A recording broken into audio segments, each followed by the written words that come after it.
Hello friends, welcome back to my channel. ఈరోజు మనం నేర్చుకునే స్పెషల్ రెసిపీ వచ్చేసి అల్లం చట్నీ. ఈ అల్లం చట్నీ ఫ్రిడ్జ్లో పెట్టకపోయినా కూడా నెల రోజులు పైగా నిల్వ ఉంటుంది. ఇది ఇడ్లీ, దోశ, వడ, పెసరట్లోకి టేస్ట్ అయితే చాలా చాలా బాగుంటుంది. ఇది టిఫిన్స్లోకే కాకుండా అన్నంలో కూడా చాలా బాగుంటుంది. ఈ పచ్చడి మాకు నెల రోజులు కాదు కదా, 4 రోజులు కూడా రాలేదు. అంత టేస్టీగా ఉంటుంది ఈ పచ్చడి. ఒక్కసారి చేసి పెడితే మళ్ళీ మళ్ళీ కావాలంటారు. దీని తయారీ విధానం ఎలాగో ఇంక చూసేద్దాం. అల్లం పచ్చడికి కావాల్సిన పదార్థాలు: ముందుగా 150 గ్రాముల అల్లం తీసుకుని శుభ్రంగా కడిగి పైన పొట్టు తీసేసి వీటిని చిన్న చిన్న ముక్కలుగా కట్ చేసుకుని పెట్టుకోవాలి. చింతపండు పెద్ద నిమ్మకాయ సైజు తీసుకుని నానబెట్టుకొని మనం పులిహోరకి ఎలా అయితే చిక్కగా రసం తీసుకుంటామో అలా రసం తీసి పెట్టుకోవాలి. బెల్లం కూడా ఇక్కడ 150 గ్రాములు బెల్లం తీసుకుని ఇలా పొడిలా చేసి పెట్టుకున్నాను. మనకి అల్లం ఎంతో బెల్లం కూడా అంతే తీసుకోవాలి. ఎండుమిర్చి 20, ధనియాలు 3 టేబుల్ స్పూన్లు తీసుకున్నాను,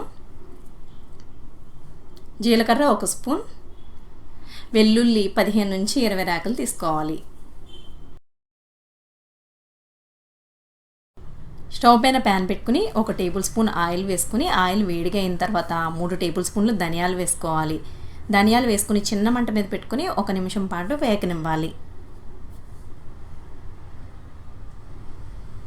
ఇలా వేయించుకున్న తర్వాత ఇందులో 15 వెల్లుల్లి రేకలు వేసుకోవాలి. వీటిని కూడా 30 సెకండ్ల పాటు వేగనివ్వాలి. ఇప్పుడు ఇందులో 1 స్పూన్ జీలకర్ర వేసుకుని వేయించుకోవాలి.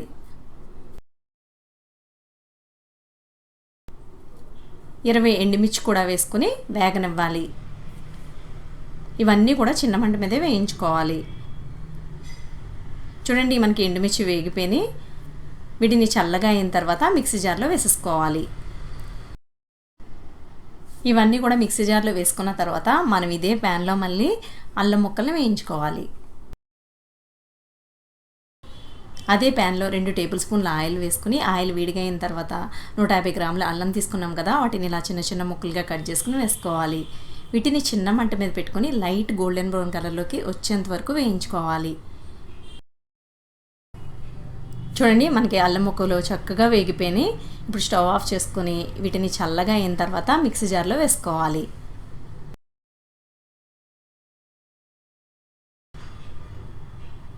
రుచికి తగినంత ఉప్పు వేసుకుని మెత్తగా గ్రైండ్ చేసుకోవాలి. ఇలా గ్రైండ్ చేసుకునేటప్పుడు ఇందులో ఒక్క చుక్క కూడా వాటర్ వేసుకోకూడదు. చూడండి, మనకి మెత్తగా గ్రైండ్ అయిపోయింది. మనకి వాటర్ ఏమాత్రమే యాడ్ చేయకపోయినా కూడా మనకి చక్కగా ఇలా పేస్ట్లా అయిపోతుంది. ఇప్పుడు దీన్ని పక్కన పెట్టేసుకుని స్టవ్ పైన ప్యాన్ పెట్టేసుకుందాం. 4 టేబుల్ స్పూన్ల ఆయిల్ వేసుకుని ఆయిల్ వేడిగా అవనివ్వాలి. ఆయిల్ వేడిగా అయిన తర్వాత 1 స్పూన్ మినపప్పు వేసుకుని 30 సెకండ్ల పాటు వేయించుకోవాలి. 30 సెకండ్ల పాటు వేయించుకున్న తర్వాత 3 ఎండుమిర్చిని ఇలా కట్ చేసుకుని వేయాలి. కొంచెం కరివేపాకు కూడా వేసుకుని వేగనివ్వాలి. పోపు వేగిపోయింది. మనం ఆల్రెడీ గ్రైండ్ చేసి పెట్టుకున్న అల్లం చట్నీని ఈ పోపులో వేసేసుకోవాలి.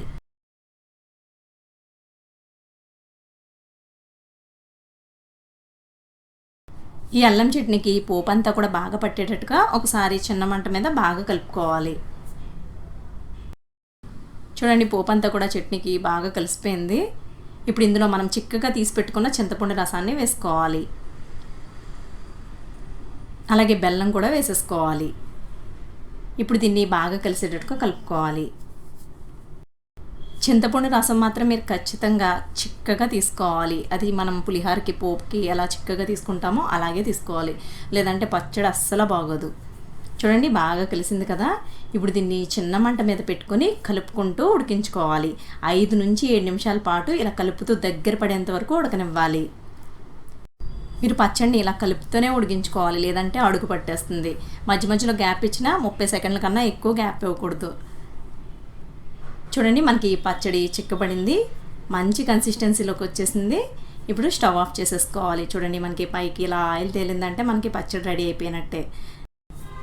ఈ పచ్చడి చల్లగా అయిన తర్వాత గాజు బాటిల్లో వేసేసుకొని మనం స్టోర్ చేసుకోవాలి. ఈ పచ్చడి మనకి నెల రోజుల పైగా నిల్వ ఉంటుంది, ఫ్రిడ్జ్లో పెట్టకపోయినా కూడా.